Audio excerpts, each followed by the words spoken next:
Someone requested that I make a video of things that have gone really well, like things that I've built that have just been performing excellently. And I think that's a great idea because I always end up coming back to things that need repairs or modifications, but then the things that just worked out perfectly, they end up kind of disappearing into the background and just, consistently performing amazingly well. So let me show some of those things. Oh, let's start with this one right here. Oh, remember I made this several years ago, at least 5 years ago, I don't know. It's just a dustpan, and I was just using it even. And it's made out of stainless steel, pretty simple construction. It's got 3 bolts holding it together. And yeah, it's just best dustpan I've ever had. No problems. Now, while we're on stainless steel things, oh man, I have a lot of stainless steel things. I love the material because you make something out of stainless steel and 10 years later, it's in the exact same condition. So here I've got a shovel. I've made 3 shovels. This one's kind of a small shovel. Yeah, I made it for my daughter, but I end up using it all the time. And I have another one for my other daughter. This guy right here. And these are pretty simple shovels. I made different shaped ends, but other than that, they're the same basic thing. It's just a piece of sheet metal on the end. I don't remember what it came off of, some piece of garbage. And, I took this pipe, flared out the bottom, kind of cut it open, riveted it on. It's just held on with a few rivets. And it's not super strong reinforced, so I wouldn't want to dig with it, with my full power or anything. But I dig with it all the time. My kids use it, and they've been in perfect condition since I made them. Okay, here's another stainless thing. This is the Staubsauger, or the dirt sucker. It's one of these things where it's got wheels and then a brush thing under, and it drive it around and it sucks up dirt. And every once in a while I'll just push it around a little bit, and it just sucks dirt up. Does a good job. Oh, and to empty it, you just pull off these foam things at the end.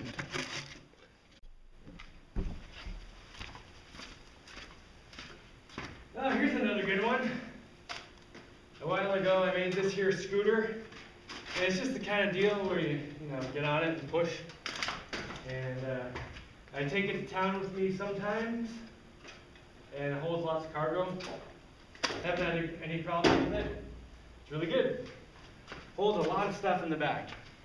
So if I don't take that, I take my wheelbarrow. And the scooter is faster than my wheelbarrow. And I think it can actually hold more.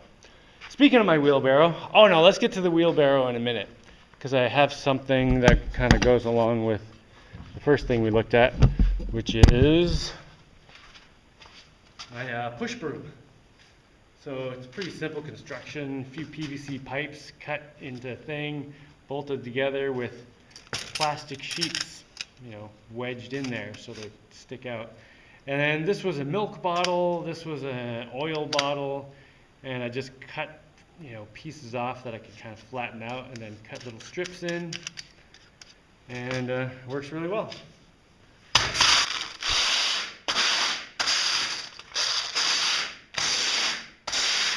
And maybe about once every 2 weeks I take this on the concrete path around the outside of my house and just brush all the leaves off. Oh, I can't leave out my kids' scooters. So these are just some caster wheels screwed onto the bottom of some boards, and 2 of the kids' scooters have handles, so they can stand and drive them around. And then my 2 youngest kids, let's see, I like how they park them under the shelves. So he's just got that one where he can sit down, and he's got some nice handles up there. And this one actually steers, so the baby's learning how to steer. She does pretty good with it. Those were, when I made those scooters, I didn't have much in my house at the time, and I just wanted to make something quick for my kids to play with. And man, they have been amazing. None of them have broken yet either, which is pretty cool considering how much use they get. Well, let's go look at my my wheelbarrow. Oh, I'm seeing some sprinkles. Well, I guess we better hurry up. Oh, I mean, I can't leave out this wall. Man, this retaining wall is amazing. Haven't had a single problem with it. And it's like at least 12 feet high in the middle. Maybe a little bit more. Anyway, let's go find my wheelbarrow, which has been getting some use lately because I've been doing some digging. Making a path this way.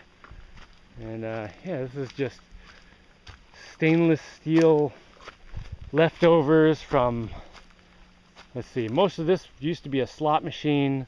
I did buy the stainless pipe here, and some of them I got from a surplus place.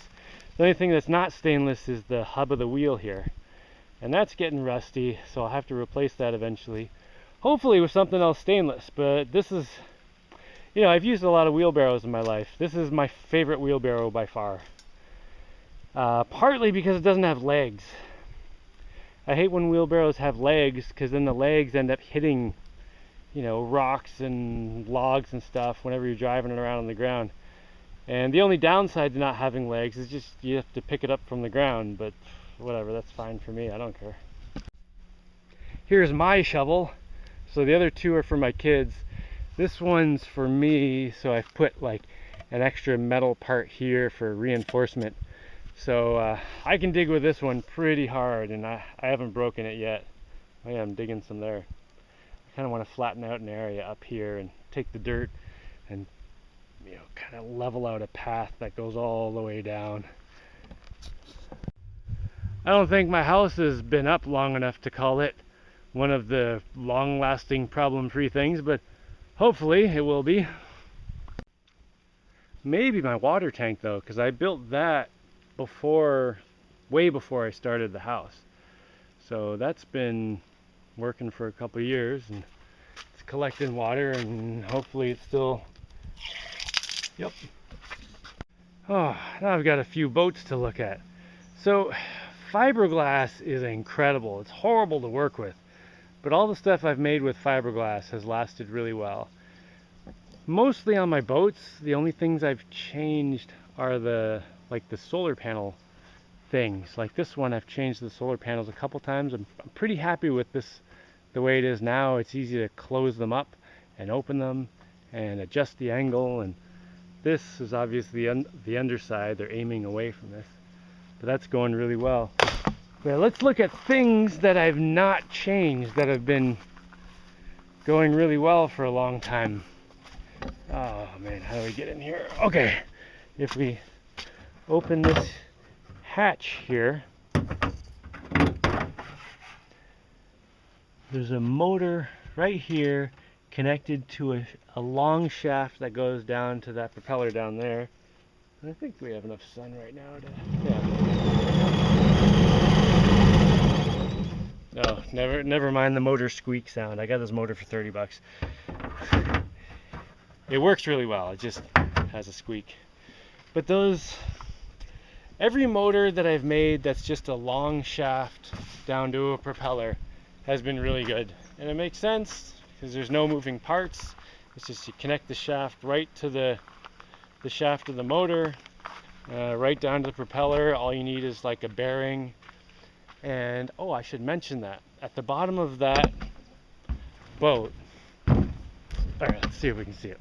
Okay, right down here is the propeller, and just inside where the propeller shaft goes in, there are a bunch of little plastic cylinders, maybe about that long, and they make a roller bearing. And there are a couple little holes that let water run through the roller bearing to keep it lubricated just with seawater. And I wasn't sure how well that was going to work when I did it, and I tried asking around, and everyone was like, well, you know, I've never seen that before, but I'll say give it a try. So I gave it a try and just made these plastic roller bearings, and haven't had a single problem. And I've been using them for years, so yeah, And I've driven this boat, I don't know, pretty far. Like if they were gonna have problems, they probably would have had problems by now. And you know, plastic roller bearings in general have been really good. You know, just in a saltwater environment, anything else will get rusty or corrode or in some way blah blah blah. But the plastic roller bearings have been amazing. Like on my pedal power here, the whole pedal power system has been amazing on this boat. And it's a really simple thing, where it's just got pedals connected directly to a paddle wheel under there. It's all just one piece. The only moving things are these bearings here. And this is a 4-inch PVC pipe, a 2-inch PVC pipe, and then I think it's 3/4-inch PVC pipes in the middle that roll around to make roller bearings. And they've been going, I don't know, for several years now, thousands of miles anyway. And maybe once every 6 months or so, I'll put a little bit of, I'll stick a little bit of grease in there, but I don't even know if it needs it. It's kind of a just in case thing. Other than that, I mean, they've been running flawlessly, which is great. Now, in terms of power systems for boat motors, you know, I've tried battery things, you know, with charge controllers and then speed controllers and all this complicated stuff, but what I keep coming back to, which is what's currently on this boat and currently on that boat, is just solar panels connected straight through switches to a motor. So this just has one switch which connects all the solar panels directly to the motor, and that's it. There's no speed control. It's just on, off, Frankenstein switch, and that's it.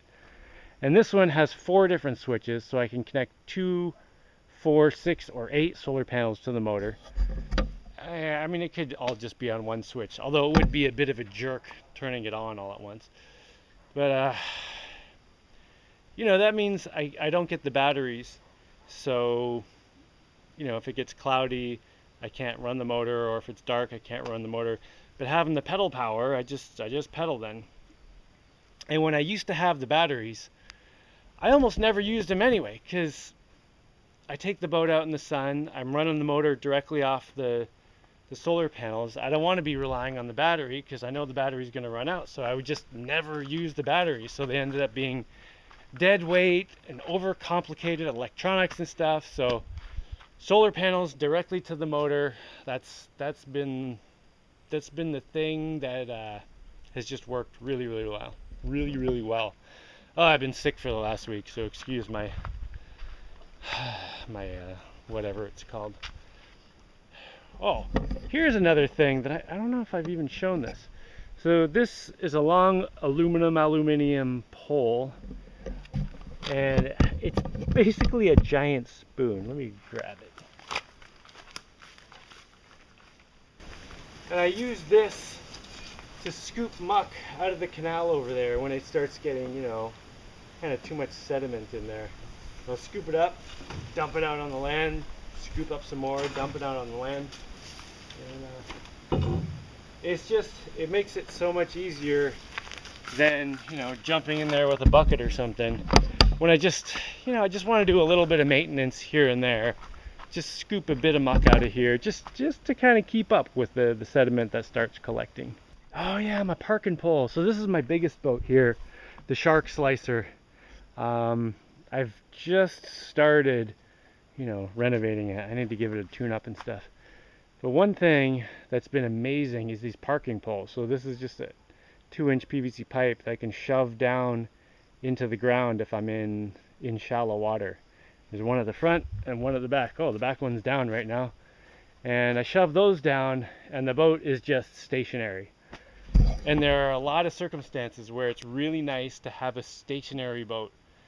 Like if I'm in a river and I'm trying to load things onto the boat, I can drive up to the side of the river. I don't have to, like, you know, grind up into the rocks or anything. I can still be in the water, just shove those poles down, and the current of the river just runs past the boat, and I'm sitting there. I can load and unload, and or if I'm coming up to the shore of any island or mainland or whatever, you know, it's just really nice having those parking poles.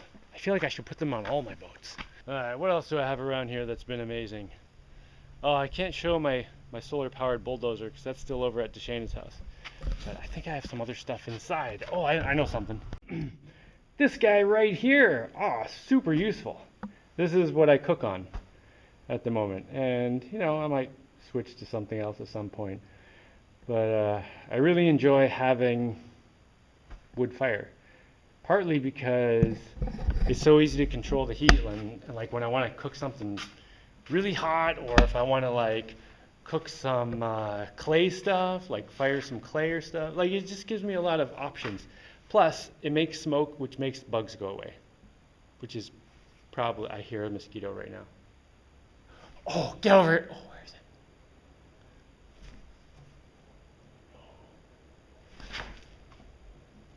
Crap. All right. Yeah, so I like cooking on a wood fire because it makes a bit of smoke, and the bugs do not like the smoke. Speaking of bugs, back here I've got this little, it's like a computer fan attached to like a sock. It's not really a sock, it's just this like mesh cloth wrapped around it, tied on, and then tied at the end. And there's a light right here, so bugs get attracted to the light, they get sucked through the fan into the sock, and then they die, I guess, hopefully. It feels like it's a little thicker in there than it used to be. But this hardly uses any electricity. It's a few watts, and it just kind of sucks up stray bugs that end up in my house. Super useful. Oh yeah, I forgot. So a few years ago, I ordered like arcade joystick making parts just off Amazon. I don't remember. I mean, there's so many of them available. I just picked one and bought some. And you know, this used to be a drill case, and so I drilled out some holes for the things, and you know, put it all together. And it's got a USB cord, and now I can plug that into my computer, and then I can play video games with fancy controls, and I have two of them. And they work really well. And one of the nice things about those is that they're pretty strong, so I can give them to my kids and they can mash away at the buttons and stuff, and I'm not worried about them like wrecking the keyboard on my laptop. So that's kind of nice. Like I can actually let my 4-year-old, you know, play with stuff, or even my 2-year-old. Maybe this will be my last thing. This isn't something I made myself, just something I repaired. Up here, this has 3 jaws for the chuck, and one of the jaws was missing. So I found a little piece of metal and carved it to match the other jaws, and it has worked perfectly. And it's the stainless steel one. The other 2 are brown and, you know, rusty colored, but the stainless steel one is the one I replaced, and it works really well. And I just love these kind of drills anyway. They're so nice. This is a really old one, you know, made back in the days when they used to make things to last. Oh, I did make this propeller, and I use that a lot, actually. I should include this propeller.